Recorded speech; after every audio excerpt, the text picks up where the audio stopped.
Hello and welcome to another mass session. And today I'm delighted to be joined by David Watt, CEO of the CI Group. How are you this morning, David? God, I'm really well, Martin, and really nice to hear from you. Great stuff. Okay, let's kind of add some context out there so our audience get to know who you are. Tell us, how long have you sort of been around the event space? I know we were chatting before and something tells me that this isn't your first international crisis that you've experienced. No, not at all. I mean, literally, it was my 25th anniversary at Corporate Innovations CI Group this year, and all through that time, I've obviously gone through the original SARS panic, been through a couple of wars, Iraq and Afghanistan, which obviously affected the travel industry, and a couple of recessions. So I suppose during all that time, we've learned to diversify quite a lot. And in fact, 5 years ago, we decided to change from being solely an events agency, and we looked at acquisition as a way of growing. And then we bought a strategy agency called Roundtable in London. We also built and bought a digital agency that's called CI DigiNut, and then also PR. We have Clareville, which some people will know in the events industry, and then data analytics as something else that we bought, and Ellipsis, so creative. So we've got 6 agencies that all come together to create a kind of like an integrated offer. So we were really fortunate when COVID came along, because we still had 5 other agencies that were doing really well, that pivoted, and obviously the events industry has been a struggle, but we've actually now created some new offers coming out the other side of that, and we've got some great hybrid stuff, and we've built our own virtual event studio and platform. So it's been tough, but we're coming out the other side of it now. Absolutely. I think for those people who don't know when these are recorded, this morning is the day the first vaccinations are being made in the UK. So it's hopefully the beginning of the return back to some semblance of normality, whatever normality is anymore.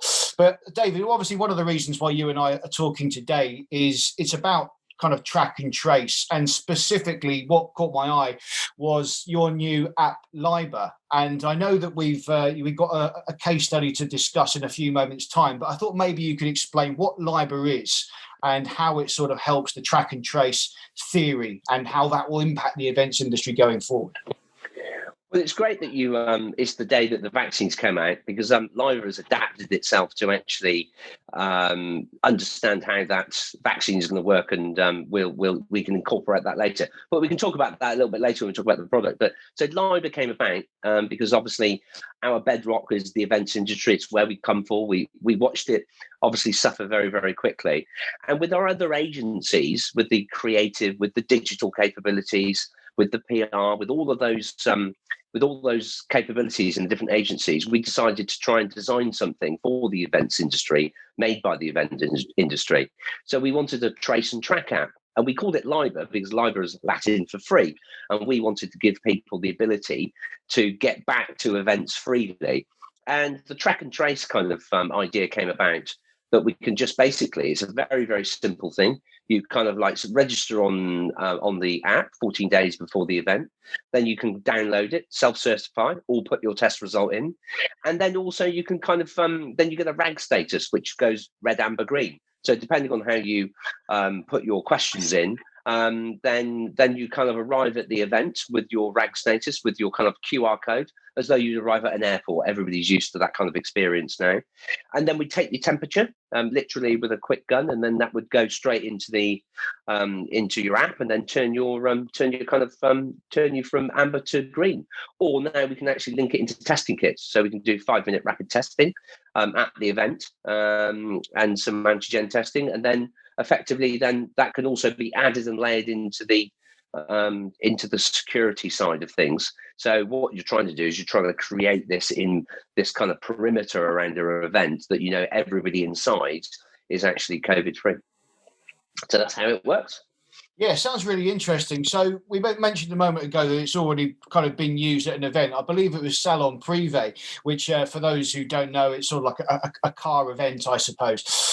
Tell us about how it actually worked in practical terms. Well, there are a couple of aspects to it because the Salon Prive was probably one of the one of the last events that we had. It was at Blenheim Palace, obviously a very prestigious location, and a car event. Well, you had every single brand there. You actually had Rolls-Royce were actually launching their car. You had Lamborghini, you had Ferrari, Aston Martin, every brand you can think of.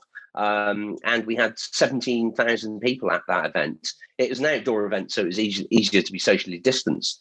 But every single person, whether they're a supplier, whether they're an exhibitor, if they exhibited or they were a guest, they all downloaded the app. They all self-certified, and then when they arrived at the event, we took their temperature, and then that gave them free access. And the interesting thing about it is actually that there was a lot of brands that actually said it gave their customers more confidence to come to the event. So it allowed Salon Prive actually to keep their sales up. And in fact, they've seen an increase in the amount of sales they had because of the kind of fact that everybody knew it was a safe, COVID-free environment to come to. Confidence, that's the key word, isn't it? It's all about confidence. So with that in mind, what was the visitor feedback you kind of got? What did you hear from them, and did it meet the organisers' expectations? Did it do the job? Did it inspire that confidence? Well, it did. It inspired the confidence. I mean, they sold out, and they were kind of like worried about their kind of like ticket sales. But as soon as we launched the Liber app, they could see their sales rocketing straight away because it actually gave the confidence. And it is that word, confidence. You're absolutely right, Martin. And for people to know that we were the technology partners for Salon Prive, we were the technology partners for Blenheim Palace, gave that event a lot of confidence and gave the people and the exhibitors the want to invest in it. And I mean, the feedback that we've got is fantastic. There's some great case studies on the Salon Prive website. They've actually used it to promote their event and said we're the technology partners for 2021 because they feel that they want to continue that. And even regardless if the vaccine's there, we are going to be in a situation where we're going to be in this hybrid piece where some people are going to be vaccinated, some people aren't, some people have had it, some people haven't. So therefore, you need a piece of technology to be able to pull all that information together. And the way that we've actually created Liber is it's also a white label product. So if you already have an existing app, you can actually take the Liber aspect of it and actually integrate it into your technology. So that's the beauty of it, is we're trying to actually create something that we can give back to the events industry. And all this kind of saying to people is we're trying to actually encourage people to use the technology. And for the return of the technology, what we're trying to do is we're trying to make sure we give we're giving a donation back to site or some other industry charities because we want to create something for the events industry that gives something back. So that's what we're trying to achieve. That's really interesting. And I suppose, one of the discussions that, I constantly see popping up on social media is very much, what we're doing now, is it all of the time, or are we actually going to see some long-term changes? Do you believe the capacity for like track and trace and this sort of thing will be an essential requirement for the running of events for the foreseeable future? And I'm also sort of curious, can Liber kind of be used in other ways? Can it be extended to include, say, other security concerns and, event safety planning and stuff like that? So I think, let's take that one part at a time. I mean, the foreseeable future, for 2021 and into 2022, we've got to appreciate, as you said, we have administered the first vaccine today in the UK. It's a global pandemic, not a UK pandemic, and we're a global events offering in the UK, not just UK centric. And that's the same for a lot of the other CEOs and a lot of the other MDs and directors of other events agencies. So even when we take an event abroad, we're going to have to kind of convince not only the brand, but obviously, that particular country or that particular, city that our event is safe. So although it might be adopted quite quickly in the UK, through 2021, but into 2022, we've still got to have this kind of technology. And I suppose that answers the first bit. I kind of see the events industry not returning fully to how it was, maybe never.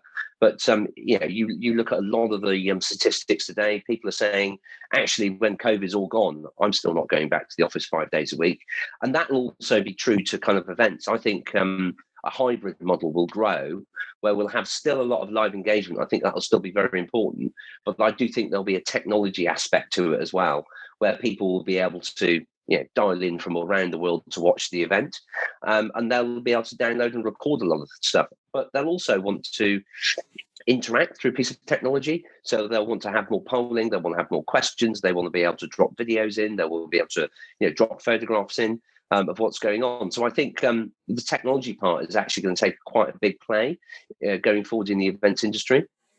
And our technology is built up on what you call a set of applications, or from a platform. So we can sort of like we can plug and play whatever part of the technology that people want.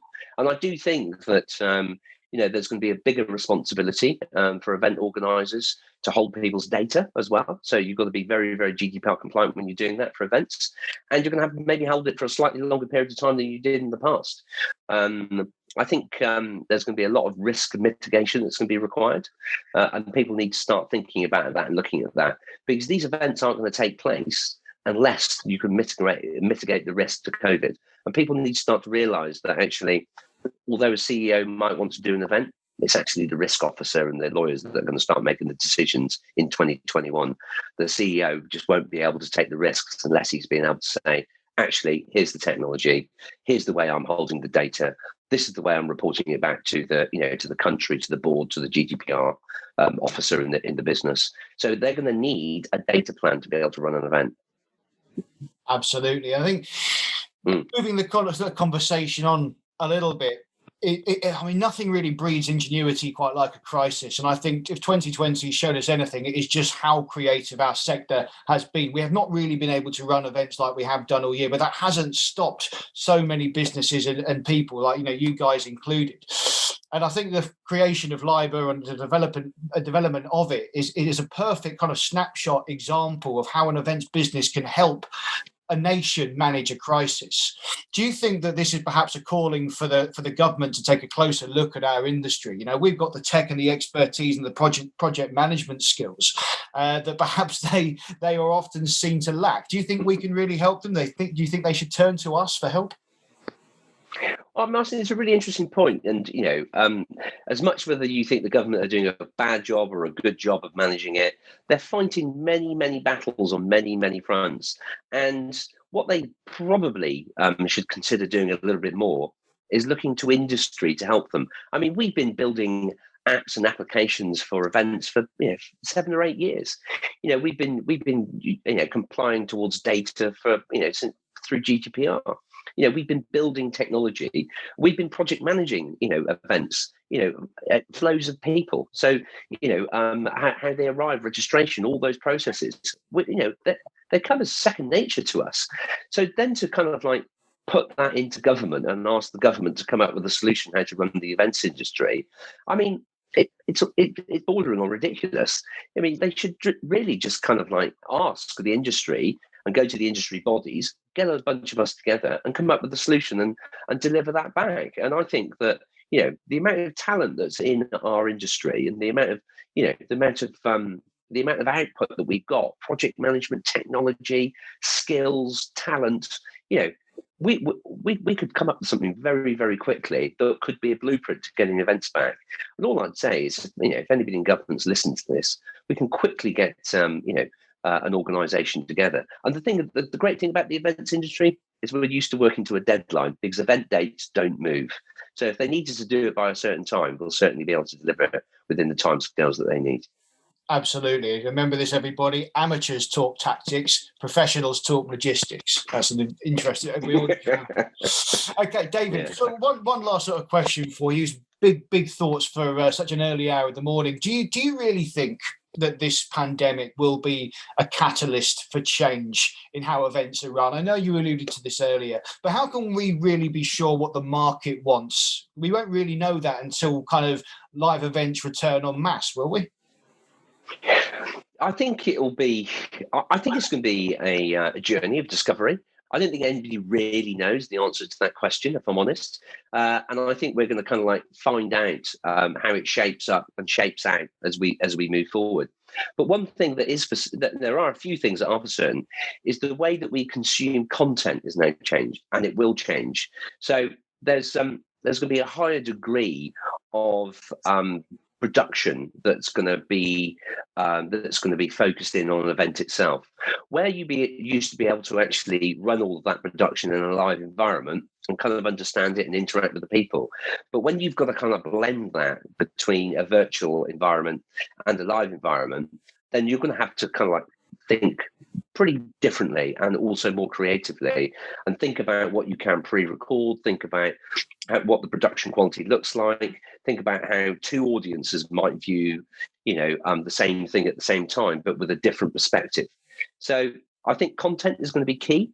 And I think the way that you develop your content and the way that you kind of pull that together and you blend it is going to be it's a challenge now. So imagine what this going to be like when you're trying to do it in the live and a virtual environment, and you've got to build the two things together. And guess what? For the same budget, or if not less. So that's the thing that you've got to think about, is how are you going to deliver additional content within the same kind of parameters and with the same budgets. It's going to be a challenge, but we're looking forward to it. Yeah. So from our perspective, we focused in on three key things really: our test and trace, our Liber, so to make sure that we kind of got that app. And we've then focused in on our studio, so we built out a better quality broadcast studio, and then we've kind of like focused in on our virtual events platform. So those three things coming together really give us all the things that we need to be able to bounce back next year in 2021 to lots more live events or stroke hybrid virtual events. David, it's been absolutely fascinating to talk to you. Thanks for stopping by in this virtual setting. And anyone who wants to learn more about Liber and what it's all about, we'll pop the web link in the description of this video. David, thank you very much.